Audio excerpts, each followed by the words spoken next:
विश्व हिंदू परिषद का एक अभियान आपने चलाया है पूरे नेपाल में, आपके एजेंडा क्या क्या है? देखिए, पहली बात तो ये विश्व हिंदू परिषद नहीं, विश्व हिंदू युवा संघ है। ये विश्व हिंदू महासंघ नाम का एक संस्था है नेपाल में। 2037 साल में राष्ट्रगुरु योगी नरेंद्रनाथ ने 122 देश के प्रतिनिधि वीरगंज के पर्सा के वीरगंज में बुलाकर 1 महीना छलफल के बाद ये संस्था का जन्म हुआ था 2037 साल में। उसका भाती संस्था के रूप में हम हैं, हिंदुत्व के लिए काम कर रहे हैं नेपाल में। हिंदुत्व का मतलब वसुधैव कुटुम्बकम। ये संसार सारा जाने संसार में जितने भी आदमी हैं, मानव हैं, वो सभी एक ही परिवार हैं। हिंदुत्व का मीनिंग ये है। यही दर्शन पर हम लोग चाहे काम कर रहे हैं। उसके लिए सबसे पहला नेपाली जनता को समृद्धि की आवश्यकता है। जो पूर्वीय दर्शन हमारे ग्रंथ धर्मशास्त्र ग्रंथों में जो ज्ञान है, उस पर जो अर्थशास्त्र है उसको हम लोगों ने नहीं पहचाना। नेपाल में जो खाल का राजनीतिक दर्शन चल रहा है, राजनीतिक सिद्धांत पर देश चल रहा है, वो विदेशी विचार से विशेषकर पश्चिमा जगत की विचार है, जो डेमोक्रेसी का नाम हम लोग दे रहे हैं। हमको लगता है सर्वे भवन्तु सुखिनः सर्वे सन्तु निरामया, इसमें जो बात कही गई है, इससे बड़ा डेमोक्रेसी संसार में कहीं पर नहीं है। इसलिए ये पूर्वीय दर्शन जो हिंदुत्व है, इसके अंदर सभी मानव, सभी संप्रदाय, सभी धार्मिक मत इसके अंदर हैं। ईसाई भी इसी में है, क्रिश्चियन भी इसी में है, मुस्लिम भी इसी में है। कोई फ़र्क नहीं पड़ता है। सबको स्वधर्म मानना चाहिए, अपना जो धर्म है वो मानना चाहिए। हमारा ये मिशन है। युवा अभियान जो आप चला रहे हैं, उसका एजेंडा क्या है? हम लोग समृद्धि के लिए काम करना चाहते हैं। समृद्धि के लिए काम करने के सबसे पहला मुद्दा हम लोगों का है कि समृद्धि का गाय और गांजा। गाय को हम माता मानते हैं। क्यों मानते हैं? उसमें जो माता का भाव होता है, उससे जो पंचगव्य उत्पादन जो आयुर्वेद की जो बात है, उससे संसार में एक क्रांति लाने की क्षमता रखती है वो पंचगव्य आयुर्वेद पद्धति। और गांजा हमारे धर्म ग्रंथों के अनुसार विश्व के सबसे 5 महत्वपूर्ण वनस्पतियों में एक है। वर्ल्ड कप चल रहा है कतार में, 25 लाख रुपए 1 किलो का चरस वहाँ पर तस्करी से जा रहा है, ब्लैक मार्केट से। तो UN लगायत सभी जने वर्ल्ड WHO से सबने ये चाहिँ गांजा नशा नहीं है, ये जो आयुर्वेदिक हर्बल प्लांट है, ऐसा रिसर्च सभी जगह पर है वर्ल्ड पर। तो क्यों प्रतिबंध है यहाँ पर? इसलिए जो हम गांजा को लीगल करना चाहते हैं। उससे जो अर्थतंत्र और रोजगारी में जो मदद मिलेगा, नेपाल में तत्काल एक छोटा समय में आम जनता को समृद्धि देने का इससे बड़ा और कोई नहीं है। गांजा और गाय, ये दोनों जो हमारे ग्रंथ के अंतर हैं, इनको हम पहचान नहीं पा रहे हैं। आज बांग्लादेश 25 ट्रक से यहाँ से तस्करी होकर जा रहा है। हम भारत सरकार से भी ये गुजारिश करना चाहते हैं, इसको रोकिए। भारत सरकार चाहेगा तो नेपाल का तस्करी जने बंद हो जाएगा गाय का। मोदी जी प्राइम मिनिस्टर हैं, हमारे योगी जी जो हैं, वो जो गोरक्षनाथ के जने शिष्य हैं। गोरक्षनाथ को नेपाल राष्ट्रदेव के रूप में हम पूजा करते हैं। भारत में भी इसको माना जाता है, विश्वव्यापी रूप में इसको माना जाता है। गोरक्षनाथ का मतलब महादेव है, तो उनका ये निवास है। और इसी दर्शन पर हम जा सकते हैं। तो विश्व में एक ढंग से माना जाए तो गौरक्षा के लिए आप लोगों ने ये एजेंडा, गौरक्षा का एक एजेंडा भी चला रहे हैं इसके साथ। अभी फर्स्ट एजेंडा ये है कि गाय और गांजा से नेपाली जनता का समृद्धि एकदम छोटी समय में समृद्धि हो जाएगा, ये बताना चाहते हैं। कुल मिलाकर हम लोग ये कहना चाह रहे हैं कि पूर्वीय दर्शन का जो दर्शन था, उसके आधार में राज्य की नीति नियम, शिक्षा लगायत वगैरह जितना भी है वो बनना चाहिए। उसमें संसार की कल्पना की बात है पूर्वीय दर्शन में, वसुधैव कुटुम्बकम अथवा सर्वे भवन्तु सुखिनः सर्वे सन्तु निरामया। जो ये बात कही है, इसमें संसार की हर प्राणी की कल्याण की बात कही रही है। तो हम लोग जो राजनीतिक थ्योरी और वगैरह शिक्षा नीति जो अंगाल रहे हैं भारत में, नेपाल में, ये इस क्षेत्र में, ये पश्चिमा शिक्षा जगती शोषण युक्त इसने विभाजन की काम की है। कोई जने असाध्य धनी है, कोई कितना गरीब है, भिखमंगा है, ऐसा नहीं होता है। ये जो धार्मिक जो वैदिक समाज जो था, वैदिक शासन की जो परिकल्पना है, उसमें सभी को सुख और शांति से रहने की बात कही है। इसीलिए इसी मुद्दा पर इसको जगाने के लिए हम लोग यहाँ पर काम कर रहे हैं। अभी जो सबसे बड़ा मुद्दा है कि गौ रक्षा के लिए आप लोगों ने गौशाला का निर्माण करने को सोचा है पूरे नेपाल के अलग अलग इलाकों में। ये मुहिम कितने जिलों में चल रही है, गौ रक्षा और गौशाला? अभी तो हम स्टार्ट करने वाले हैं। हम करीब करीब 500 फर्स्ट लॉट में 2-4 वर्ष के अंदर 500 गौशाला हिमालय में, पहाड़ में, तराई में, सभी जगह जहाँ जंगल है, जल है, शुद्ध जल और ज़मीन से जो जड़ी बूटी वहाँ से जाने गाय को उपलब्ध होती है, उसका जाने और जाने पंचगव्य का उत्पादन करेंगे तो वो ज़्यादा प्रभावकारी जाने रहेगा। विश्वव्यापी रूप में यहाँ का जो जड़ी बूटी है, संसार में पाए जाने वाले 75% जड़ी बूटी नेपाल में मिलती है, तो वो उसका सेवन से जो गाय यहाँ रहते हैं उनसे पंचगव्य प्रभावकारी रहेगा। इसलिए गाय और गांजा से उद्योग और क्रांति, स्वास्थ्य की क्रांति, शिक्षा की क्रांति, इसके बारे में हम लोग चर्चा कर रहे हैं। कुल मिलाकर हम और एक बात कहना चाह रहे हैं, ये जो नेपाल और भारत का जो प्रॉब्लम है, बहुत बड़ा प्रॉब्लम, हम भारतीय जनता से भी गुजारिश ये करना चाहते हैं कि एक ही दर्शन से, वैदिक दर्शन से हमारा ये सभ्यता जाने चला हुआ है। सीमाना किसका किधर है, कि कौन देश कितना बड़ा है, इसका ज़्यादा मीनिंग नहीं है। भारत नेपाल बिना अधूरा है, क्योंकि विश्व का सिर सगरमाथा को बोला जाता है, तो वो यहाँ पर है। जब वो नहीं होगा तो बिना सिर का आदमी कैसा लगता है, भारत वैसा लगता है, हमको ऐसा लगता है। विश्व की सुपर पावर बनने की जो रेस में भारत जा रहा है, इसके लिए उसको क्या करना चाहिए कि सभी को कैसे मिलाया जाए, पूर्ण अंग कैसे बना जाए।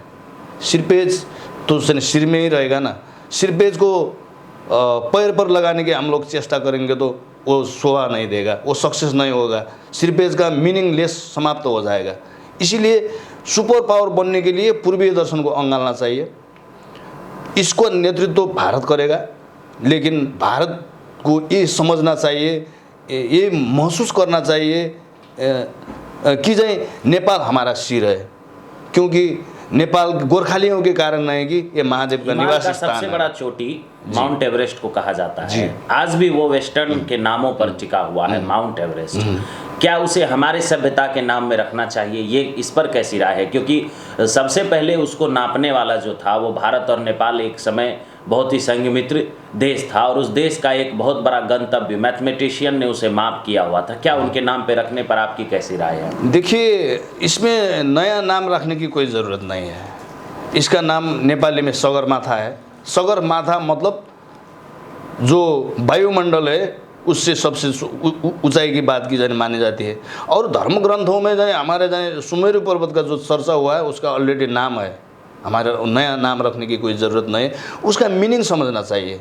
ये जो हिमालय है ना, ये सभी जने देवताओं के निवास स्थान है। इसको माउंट एवरेस्ट के नाम से लोग जान रहे हैं। हमको जाने ये हमारी जो सभ्यता में जो चाहिए इसका नाम है उसको हम प्रचार कर नहीं पाए, इसीलिए जाए वेस्टर्न का। आप इसका नाम क्या रखना चाहते हैं? देखिए, इसका नाम जो सुमेरु पर्वत है, सगरमाथा है इसका नाम। नेपाली में बोलिए तो सगरमाथा है, इसका कोई दूसरा नाम की आवश्यकता नहीं है।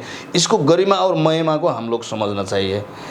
इस पूरी हिमालय में हम लोग जो पर्यटन की चाहिँ बात कर रहे हैं, हिमाल देवताओं का निवास है, तो वहाँ पर हम जुत्ते से जाने वहाँ पर चढ़कर वहाँ पर लास्ट सड़क 4 ज़्यादा देखिए। ये सब हिमाल चढ़ने की नहीं, परिक्रमा करने की जगह है। इस तरह से नए तरीक़ा से जाने सोचकर ये जो पूर्वीय दर्शन है, जो हिंदुत्व है, जो हमारी पूर्वीय सभ्यता है, इसको जगाना चाहिए।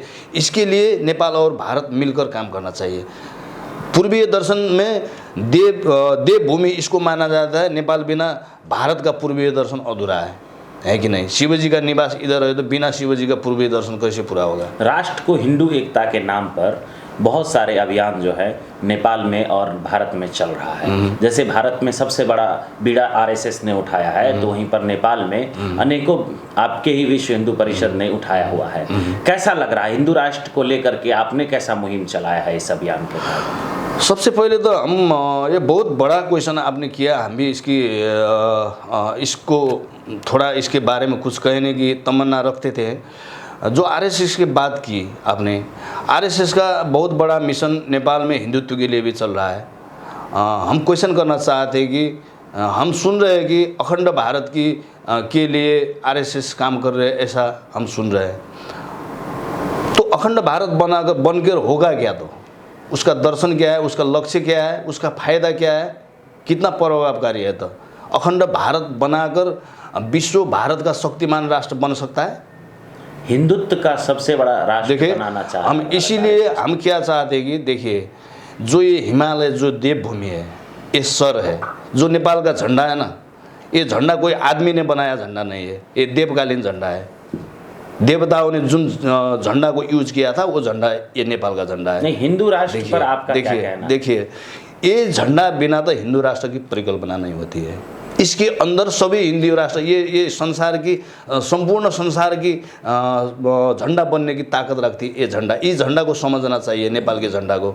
इसको समझेंगे तो पूर्वीय दर्शन उपजेगा, तो क्या नेपाल में भी अखंड नेपाल होना चाहिए? नहीं, अखंड जिस तरीके से नेपाल एक पूरे विश्व का परिभाषा था कि नेपाल एक मात्र राष्ट्र है जो हिंदू राष्ट्र है। देखिए हम ये कहना चाह रहे हैं कि जो अखंड भारत है ना, इससे भारत की जो विश्व शक्ति बनने की जो रेस है वो पूरा हो सकेगी या इसमें थोड़ा फेरबदल की जरूरत होगी। इस पर बहस होना चाहिए। गुपचुप देखिए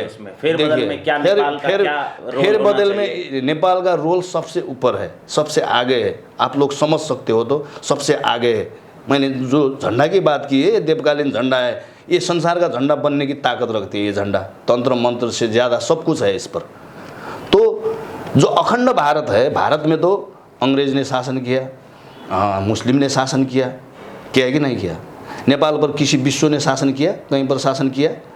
तो जो गोरखाली जो अंग्रेजों ने वहाँ पर भारत पर शासन किया तो उनको तो हम लोगों ने यानी नेपाल में पराजित कर भेजा था ना। वो तो इसके नेतृत्व में भारत विश्व शक्ति बन सकता है, हमको ऐसा लगता है। मानने की न मानने की आप लोगों की बात है। नेपाल के सहयोग से ही अखंड भारत का निर्माण हो सकता है। अखंड भारत नहीं, अखंड एक नेपाल और मैत्री जो भारत नेपाल मैत्री अखंड होता है। देखिए आज भी संसार के बहुत सरकारी सुरक्षा निकायों पर, सेनाओं पर नेपाली लोग, गोरखाली लोग काम करते हैं। विश्व की आप यानी कि एक खाड़ी लोगों की बात करिए, चाहे आपकी इंडिया की बात कीजिए, हर गली पर जो दरबान है, जो चौकीदार है ना, उनके बिना तो कैसा रहेगा भारत? तो ओल्ड पर नेपालियों ने सिक्योरिटी कर रखा है। अगर ये सब भूमि जन एक हो जाए तो विश्व में कैसा रहेगा प्रभाव? विश्व शक्ति बनने के यात्रा में कैसा रहेगा? तो गोरखाओं के नेतृत्व में क्यों आगे नहीं बढ़ सकते? गोरखा के नेतृत्व में जाने जाएंगे तो, गोरखा साम्राज्य के नेतृत्व में जाने आगे बढ़ेंगे तो विश्व शक्ति बन सकता है भारत। ये वैचारिक बात है। हमने सप्तरी से जीव न्यूज मार्फत समग्र भारतीय जनता से हम ये अपील करना चाहते हैं कि हम लोग एक ही हैं। ये देवभूमि में मोदी जी ने 6 वर्ष तक जाने यहाँ मुक्तिनाथ पर तपस्या किया था। जितने भी ऋषि मुनि और इतिहास में पैदा हुए ये नेपाल के ही थे। गायत्री मंत्र यहीं पर सिद्ध हुआ था। राम यहीं पर पैदा हुए थे। ये भूमि सभी देवभूमि एक ही है। तो क्यों नहीं विश्व यात्रा की दौड़ में ये ऐतिहासिक जो विरासत है, जो बहादुरी है, जो गौरव है, इसके नेतृत्व में क्यों ना आगे बढ़े? वैचारिक बात कर रहे हैं हिंदुत्व के नेपाल की तरफ से। आपको कैसा लगता है? भारतीय जनता से, वहाँ के राजनीतिक दलों से, युवाओं से, सरकार से हम ये जने विनम्रतापूर्वक गुजारिश करते हैं। वसुदैव कुटुम्बकम अतिथि देवो भव जैसे जो सर्वे भवन्तु सुखिनः, ये जो भाव है, ये भाव के साथ हम लोग आगे बढ़ेंगे तो ये भूमि विश्व का सबसे शक्तिशाली भूमि बनेगा। अभी अभियान के तहत कितने जिलों में अभी आपका ये तेजी से अभियान चल रहा है? 40 जिलों में हम हैं। 20 बाहर के राष्ट्रों में भी हमारा संगठन है। एक साल हुआ, खाली 1 साल हुआ, इसमें इतना हुआ है। हम लोग कोशिश कर रहे हैं, मेहनत कर रहे हैं। इसी सिलसिला में सप्तरी में आए थे, आपसे मुलाकात हुई जी न्यूज़ से। Thank you very much. Thank you.